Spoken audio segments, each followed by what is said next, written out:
Assalamualaikum Mbak Aul. Waalaikumsalam Bu. Bagaimana kabarnya? Kurang baik Bu dari Mbak Aul dari mana ya? dari rumah. Udah sarapan belum? Belum. Bagaimana hidupnya, sudah nyaman Mbak belum? Ya. Sebelum kita mulai berdoa terlebih dahulu agar dilancarkan dan diberi kemudahan berdoa mulai doa selesai. Coba ceritakan pada akhir-akhir ini ya, Allah kenapa ya perkuliahannya? Saya tuh merasa malas untuk belajar Bu. Saya tuh meskipun sering berangkat, rajin berangkat, tapi rasanya di kelas tuh males. Jadi secara fisik kamu hadir, tapi secara batin kamu itu malas untuk belajar ya Mbak? Iya Bu, untuk tugas-tugas pun saya merasa kayak males gitu. Padahal saya tahu itu kewajiban saya buat bekerja. Dalam Islam, kondisi seperti ini sering menjadi tanda bahwa diri kamu perlu musabah. Apakah kamu familiar dengan istilah musabah? Saya tahu artinya introspeksi kan Bu, tapi saya jarang buat untuk benar-benar melakukan.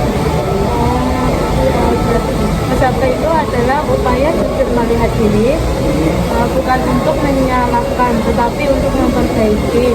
Allah berfirman dalam Quran surat Al-Asr ayat 18, agar setiap manusia memperhatikan apa yang mau diperlakukan, yang diperbuatnya.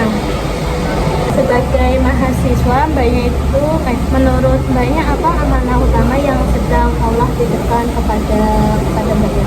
Menurut saya amanah yang amanah buat belajar sungguh-sungguh sama menyelesaikan kuliahnya dengan benar.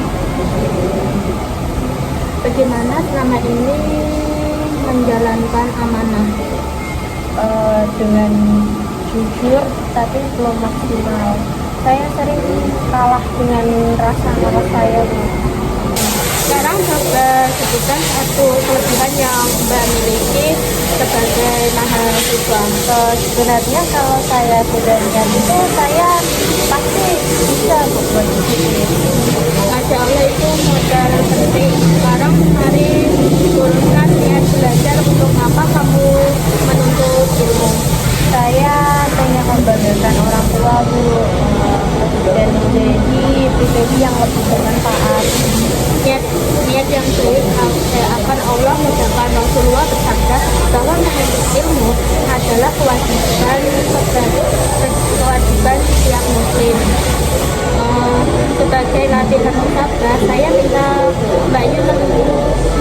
Mbaknya menulis refleksi belajar setiap malam. Tuliskan apa yang sudah Mbak pelajari, hari itu apa yang perlu diperbaiki, dan satu hal yang kamu syukuri. Baik Bu, sepertinya itu bakalan bisa membuat saya lebih sadar dan terarah. Ingat, Allah itu tidak menuntut kesempurnaan, tetapi kesungguhan sedikit tapi istiqomah lebih cinta. Kita akan evaluasi perkembangan Mbak pada pertemuan berikutnya. Baik Bu, terima kasih Bu. Saya merasa lebih tenang dan merasa lebih termotivasi. Alhamdulillah, semoga Allah memudahkan kamu dalam menuntut ilmu. Amin Bu. Sekian dari Ibu. Terima kasih untuk konselingnya. Kita bahas minggu depan. Saya tutup. Assalamualaikum warahmatullahi wabarakatuh. Waalaikumsalam warahmatullahi wabarakatuh.